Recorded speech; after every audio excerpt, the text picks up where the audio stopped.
النهارده في الملعب. اتلعبت الكرة بينية، ومرة تانية عبد الظاهر جاي يعني ما كانش في موقف تسلل، انما الكرة ما خدهاش للقدام، خدها لورا، وادي مرة تانية والهدف الاول. يا جوه الجول، ملعوبة حلوة جدا لعبد الظاهر اللي حطها بشكل فني رائع جدا، ويحطها في الزاوية البعيدة، وجول. يتقدم النادي الاهلي 1-0 في الدقيقة 33.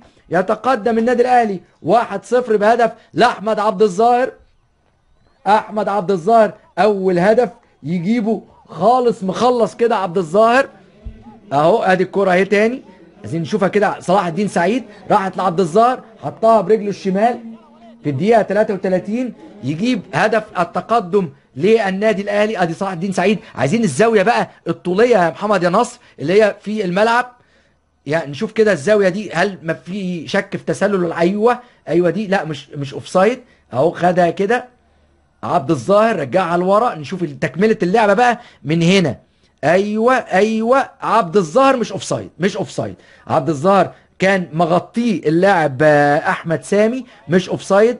وضحت في اعاده اللعبه ديت هدف النادي الاهلي. برضو انا شكيت بصراحه ان ممكن يكون كان سابق